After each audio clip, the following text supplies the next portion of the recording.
Bonjour à tous.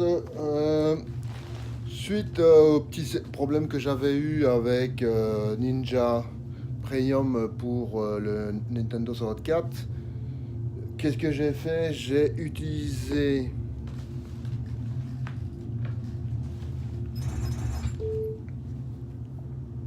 Hypervision pour le mettre dedans. Et maintenant, tous les émulateurs fonctionnent. Alors, j'avais un petit souci avec l'Amiga. Alors, qu'est-ce que j'ai fait? J'ai pris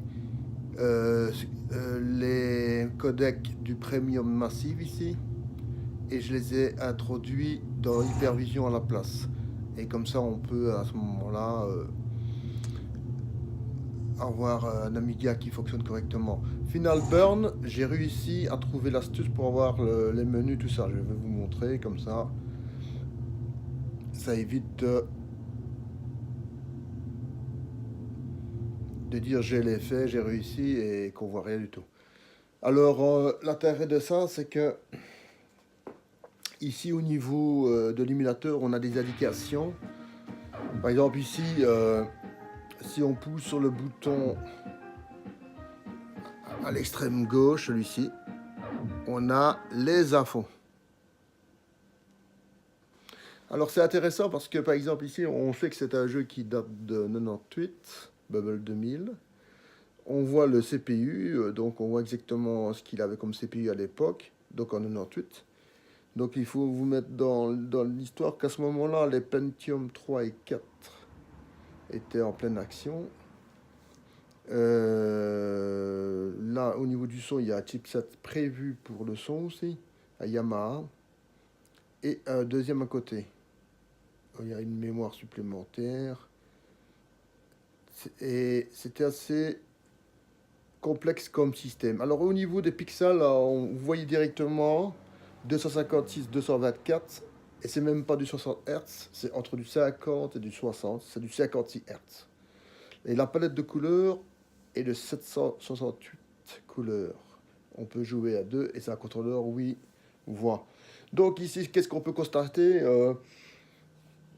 La console en 98 avait un petit souci de la résolution qui n'était pas fortement amélioré par rapport à ce qui était à l'époque comme standard. Hein. Les standards à l'époque, c'était du 800, du 1024 sur 800, ou du 800 sur 600. Et là, on est à 256 sur 224. Alors la question est la suivante, pourquoi ne pas avoir amélioré le graphique? C'est que l'écran de la console n'était pas quand même énorme. Hein. Donc, ils estimaient qu'il n'y avait pas besoin d'améliorer les pixels.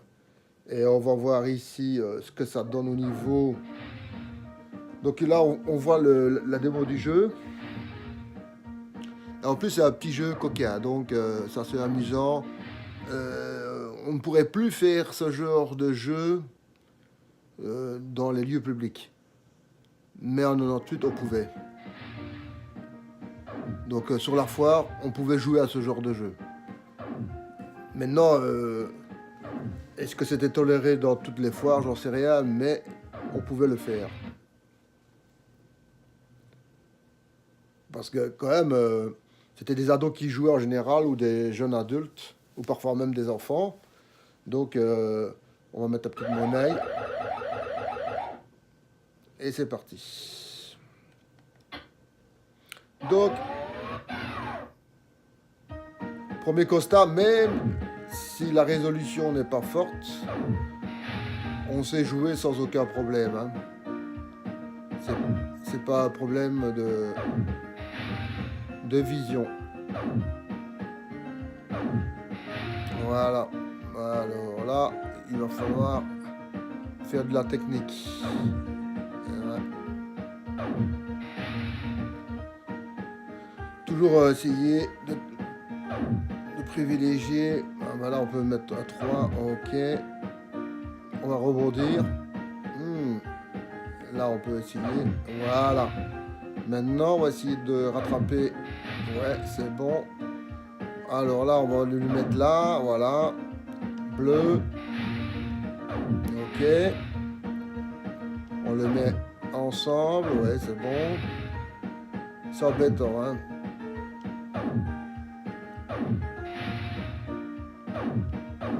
Et voilà, c'est gagné. Donc, en quoi consistait le passage coquin, voilà. Donc, c'était assez... non, vous aviez un enfant de 8 ou 9 ans qui voyait ça. Donc, c'était assez... Alors maintenant, comment on fait pour quitter le jeu? Donc, ici, je vous montre. Vous avez les deux boutons. Là. Et on fait comme ça. Alors là, on a quoi? On a tout, recette jeu, save game. Bon, donc on peut sauvegarder, hein. Donc ici, il y a les options vidéo. Donc là, on peut le mettre comme ceci. Voilà, on peut faire ça par exemple. Voilà. Voilà, on peut le mettre comme ça.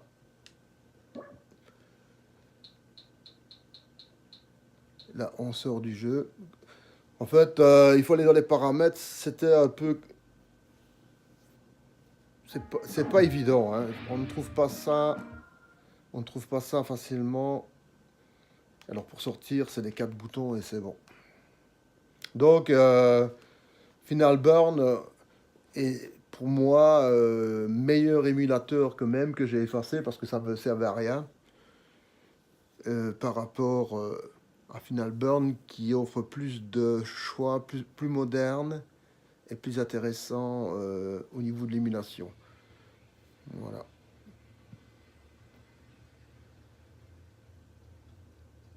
Donc j'ai mis un nouveau skin qui est pas mal du tout, en HD en plus, et qui rend un peu l'image de ça correcte.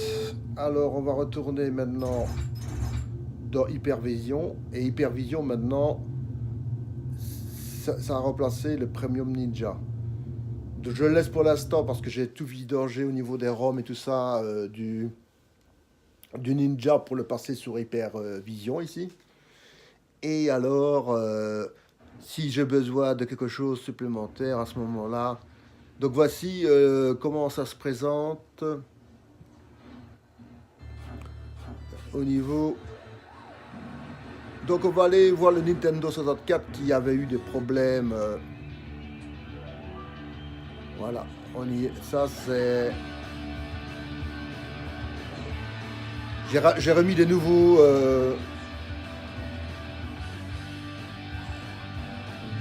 des nouveaux petits répertoires, voilà.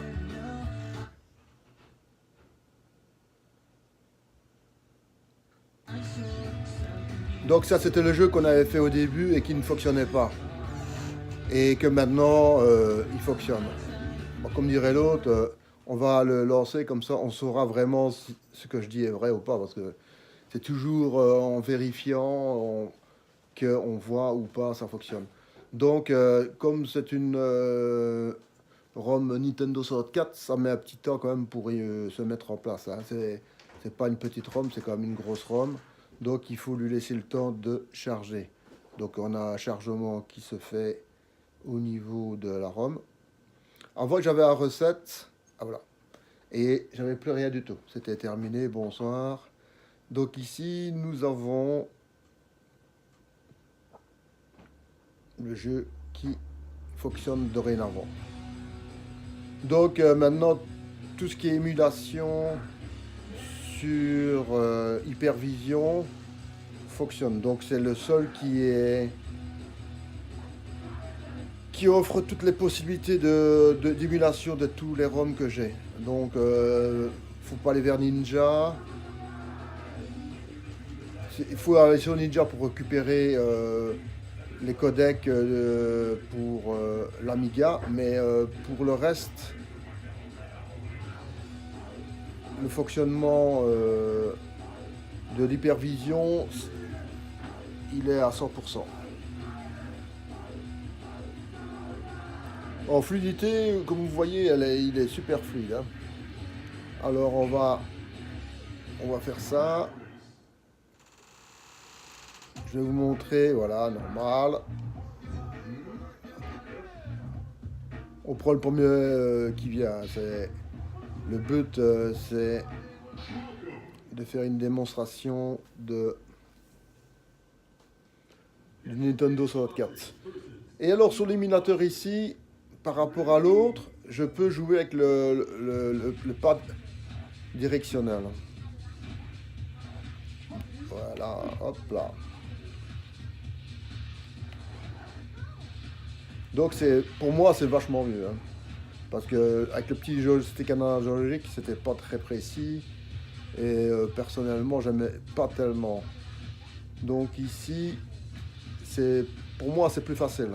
Donc c'est un plus qu'il y a sur Hypervision par rapport aux deux autres émulateurs, qui est Vision 5 et Ninja. Voilà, on suit notre coco, on va essayer de le dépasser. Bon, ici je me suis pas pelleté déjà, c'est déjà... Hop, allez, hop.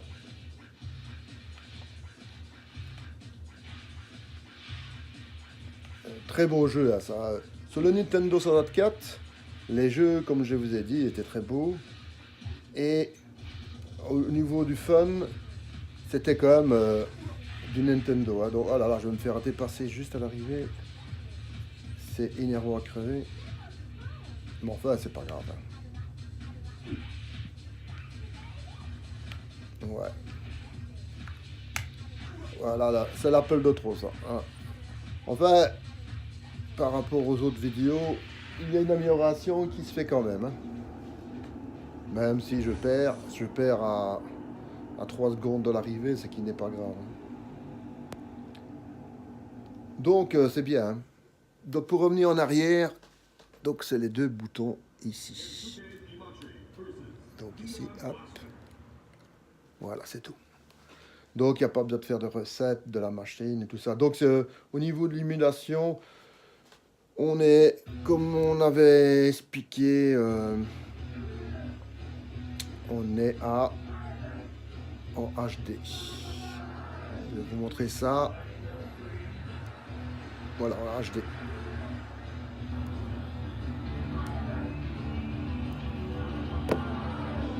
Donc,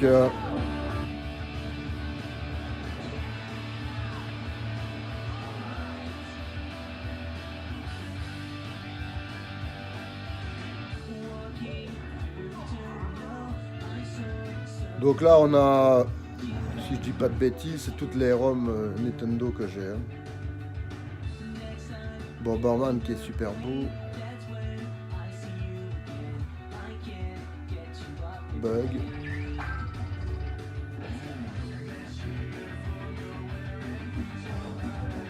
Ça, c'était un essai de chez Nintendo pour faire un jeu 3D.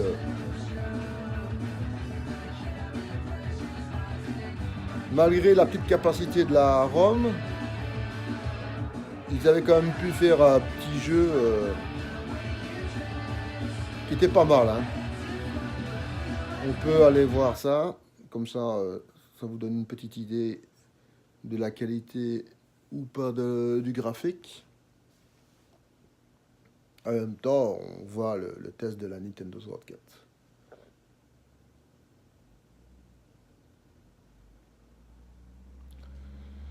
Au niveau de l'espace de stockage pour l'instant pour les ROM que j'ai mis avec Hypervision, c'est 200 Go.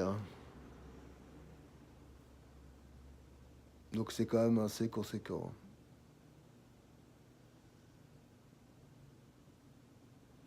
Ici, évidemment, ça prend un petit temps d'affichage. Donc il faut patienter.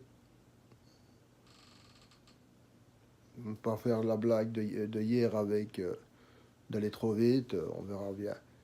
Si dans 5 minutes il n'y a rien qui se passe à ce moment-là, ben on relance. Mais on va essayer de voir si ça va ou pas.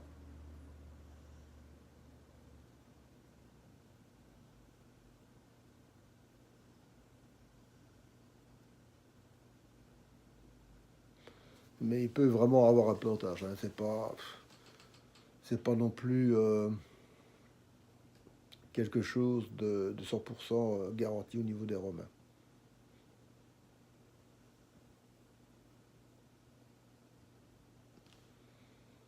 On va voir si on peut aller en arrière ou pas. Est-ce qu'on peut faire un reset? Non. Donc il y a un plantage là. Donc c'est pas grave. Hein.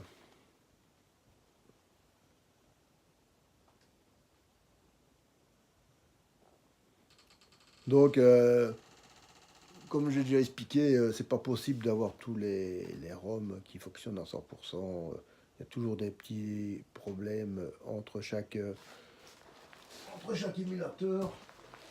Et le compromis, c'est de prendre celui qui offre le moins d'erreurs et de plantage.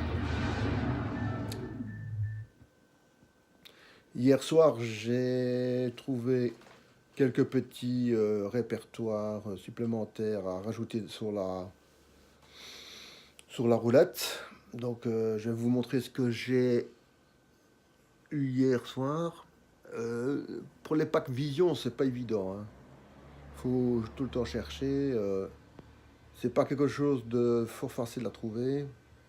Donc, faut s'armer beaucoup de patience pour les trouver. Hein. C'est pas quelque chose de facile. Donc, c'est beaucoup de recherche. Hein.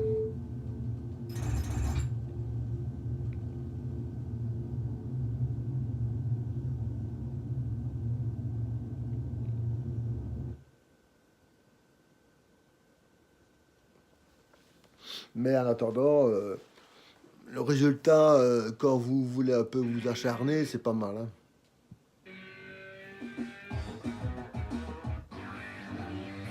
Voilà. What the fuck, qu'est-ce que c'est ça? On va essayer. Franchement, ça a l'air d'être bien. Maintenant, est-ce que vraiment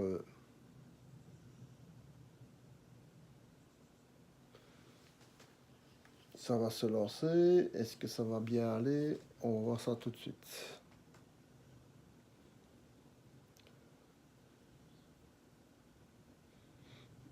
Que vous prenez n'importe quelle console en émulation, à part si vous avez la machine la plus puissante au niveau de l'émulation, donc un PC hyper puissant ou un iMac hyper puissant. À part ça, tout le reste, il y a toujours un temps de chargement conséquent. La Nvidia aussi est pas mal, mais elle n'arrive pas à gérer l'émulation comme ici, donc c'est un plus ou un moins. Moi personnellement, c'est la Xbox qui est la plus intéressante. Déjà au début, pour le fait économique. Hein. Donc comme je vous ai déjà expliqué, même si j'ai rajouté après mes deux joysticks, mon câble component, qu'est-ce que c'est le câble component? Ben, il y a plusieurs entrées. Donc il y a la Péritel normale. Voilà, on va vous montrer. Hop. Voilà, donc il y a ceci qui est 5 trous. Voilà, comme je vous ai expliqué. Donc là, il y a 5 trous. Donc le jaune, le bleu, le rouge, plus le noir et le jaune, je crois. C'est les deux couleurs supplémentaires des câbles. Donc ça a été ajouté. Ben voilà, donc tout n'est pas beau, tout n'est pas magnifique en émulation, mais voilà, c'est comme ça. On va sortir dehors.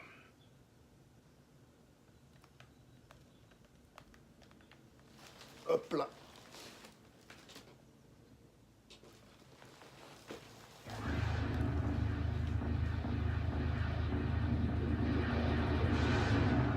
Et partir sur mon idée de vous montrer ce que j'ai eu comme nouveau sur la roulette. C'est pas des grands trucs, hein, c'est des petits trucs, hein, c'est pas des trucs énormes.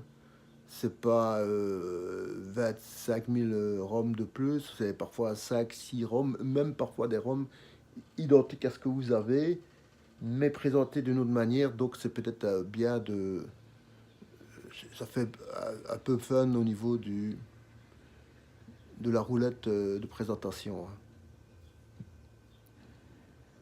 Ça, c'est le truc de plus qu'on a au niveau. Et ça fait toujours un petit gain supplémentaire de présentation de l'émulateur. Et c'est pas les nouvelles les nouveaux images que j'ai mis sur ma roulette, c'est pas les ROM les plus conséquentes, donc c'est des petites ROM, donc c'est pas des choses qui vont prendre de la place, mais ça fait fun, c'est tout. Donc je sors dehors là, parce que voilà. Donc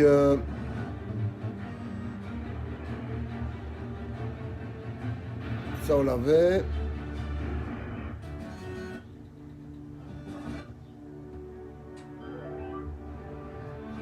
Voilà, j'ai rajouté la Sega Game Gear.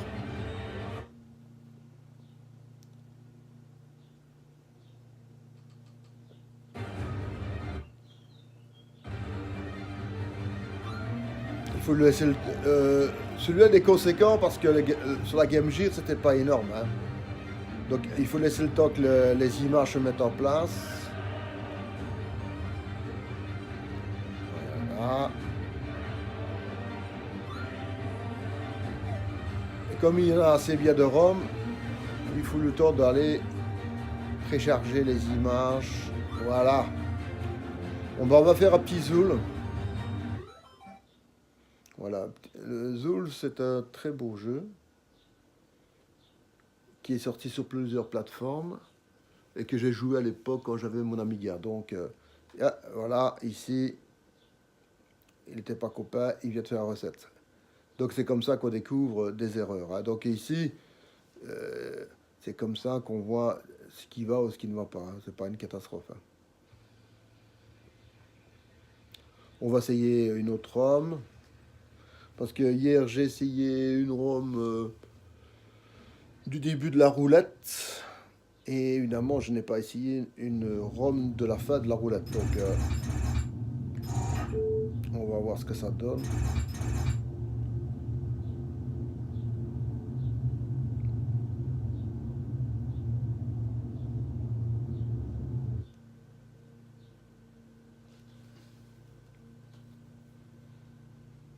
L'avantage, c'est qu'il a mémorisé l'endroit où je suis allé.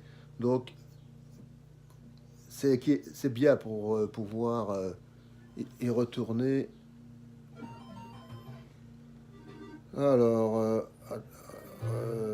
aventure de... Ouais, ça c'est shoot. On va voir, hein.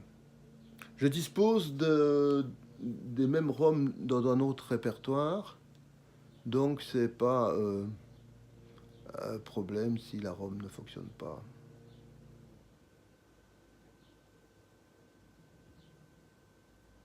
Là, il n'en veut pas. Mais ce n'est pas grave, hein. C'est un ajout que j'avais fait. Ce n'est pas un truc que j'avais besoin absolument. C'était une rajoute. Donc, par contre, nous allons tester la version.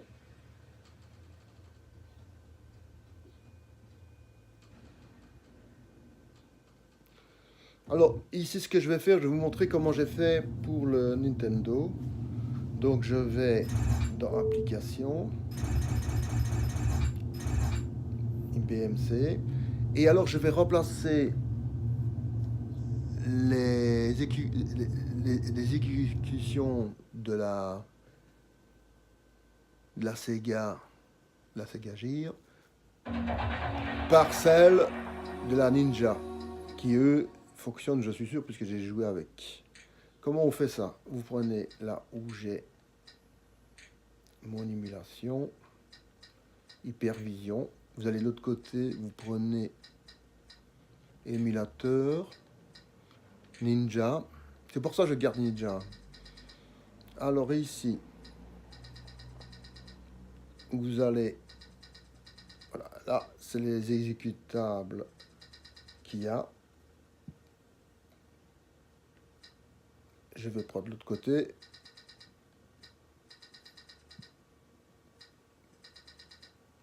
C'est comme ça que j'ai pu avoir mon Amiga. Maintenant, vous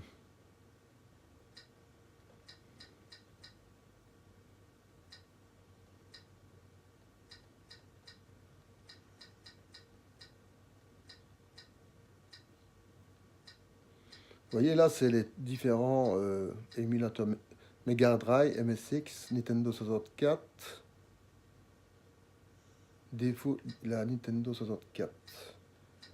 Alors ici, on va aller le rechercher de l'autre côté. Ça, je ne l'avais pas vu, donc on y retourne. Hop, hop, hop, hop, hop. Pas trop vite, Georges. Et alors, donc là, c'est...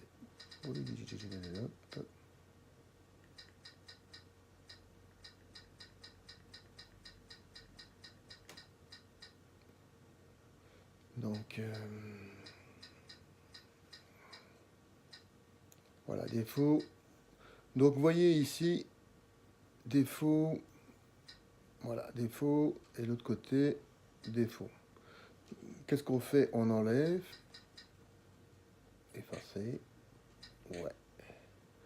Et là, je copie, simplement. Donc, c'est fait. Alors, ici,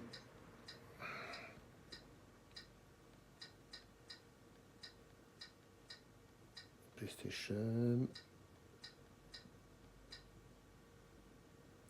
Donc ça, c'est la Sega Master System. Est-ce que c'est la même pour les deux?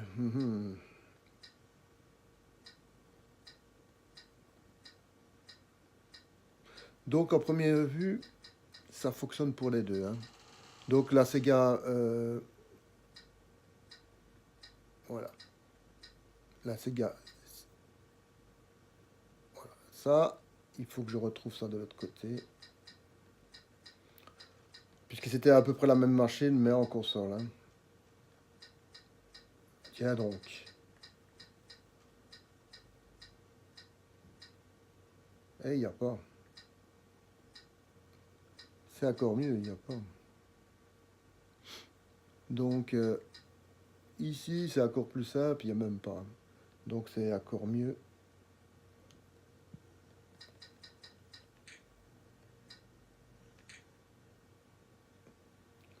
Donc, maintenant, il est rajouté.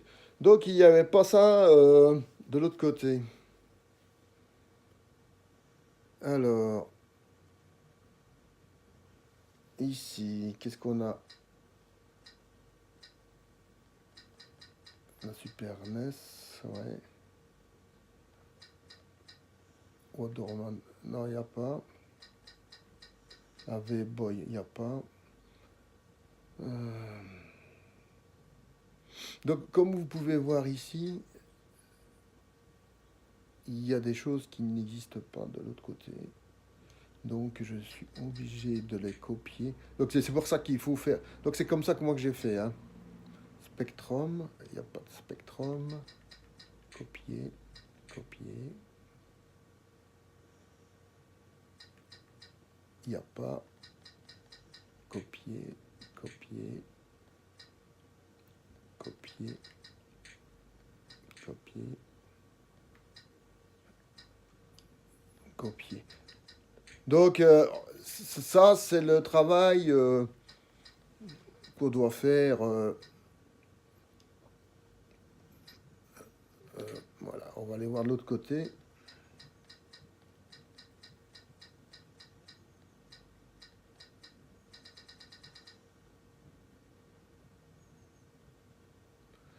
Donc, il n'y a pas. Donc, ça... C'est pour ça qu'il faut garder toujours le Ninja Premium pour justement faire ça avec. Sinon, on se retrouve...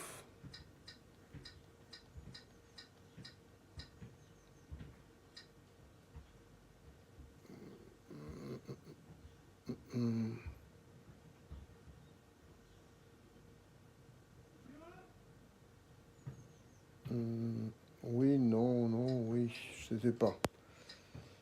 Euh,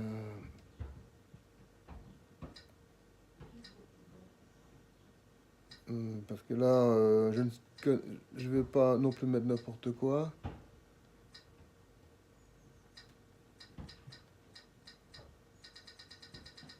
Ouais, ça il y est. Ouais, ok, c'est bon. Bon, voilà, ici, je vous ai montré comment on fait pour parfois rectifier des soucis avec un émulateur, en prenant ce qui fonctionnait bien dans un émulateur pour remettre dans l'autre. Maintenant, est-ce que ça va fonctionner? On va voir ça tout de suite.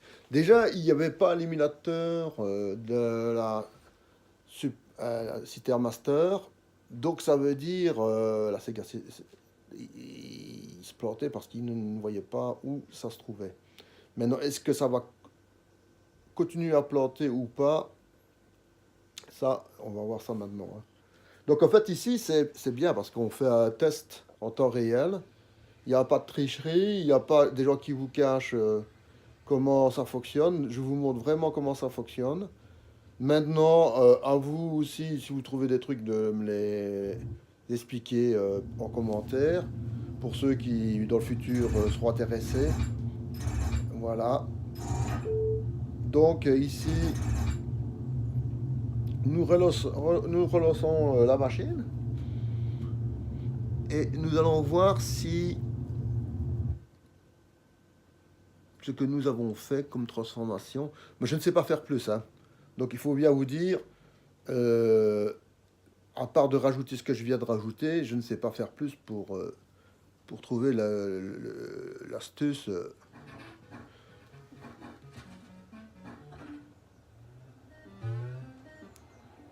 maintenant, on va voir ce que ça donne.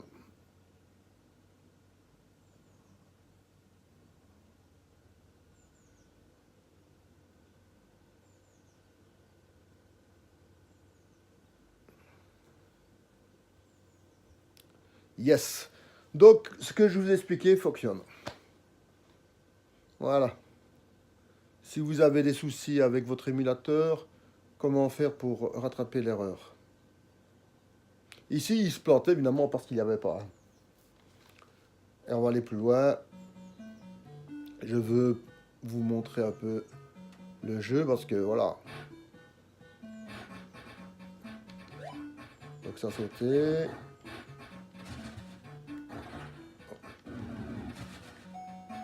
Donc le graphique, c'est normal qu'il soit un peu pixelisé. C'est la Game Gear, hein, donc c'était une des premières machines avec console avec écran couleur, avec la Lynx. C'était un mangeur de batterie parce qu'il fallait mettre des piles dedans, donc ça coûtait plus cher en piles. Et alors, ce qu'on faisait souvent, c'est de mettre des piles rechargeables. Et par après, il y a eu un pack qui est sorti qui remplaçait l'emplacement des piles. Et c'était une batterie externe qu'on rechargeait.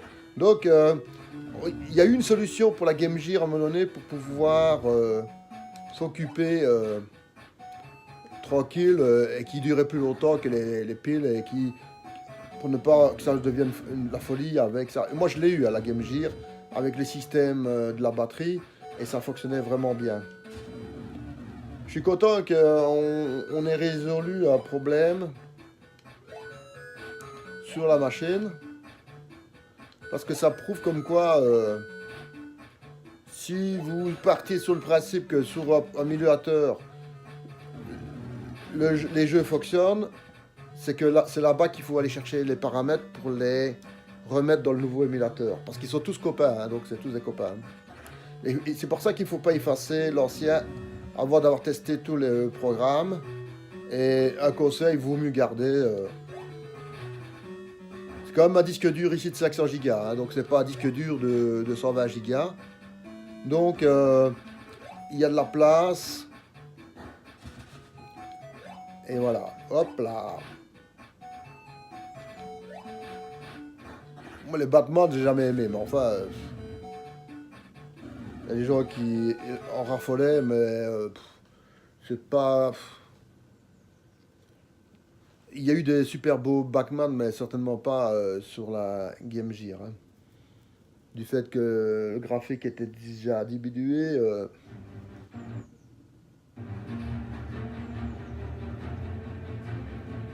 Par contre, Zool, c'était bien. Moi, comme je vous ai expliqué avant, je l'ai joué en version Amiga, 512 couleurs dans une palette de 4096, et qui était magnifique, hein. Donc vous voyez maintenant comment on fait pour réparer un émulateur.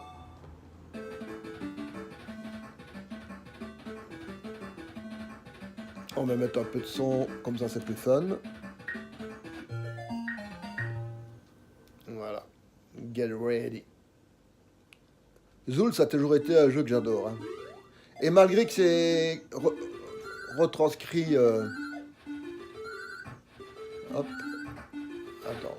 Hop. Il saute comme ça. Hop. Hop. Ok. Les réflexes, hein. Hop. Le monde de Zool avec les bonbons comme ça, c'est magnifique, hein.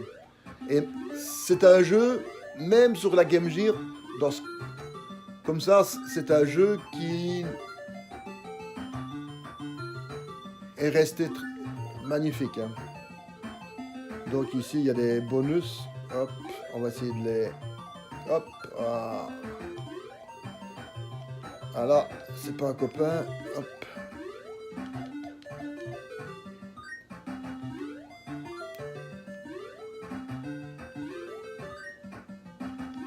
Ah.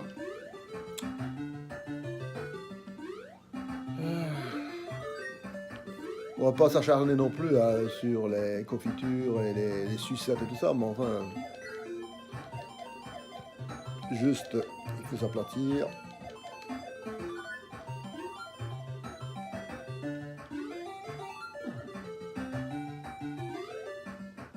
Bon là, il y avait un qui était caché dans le gâteau.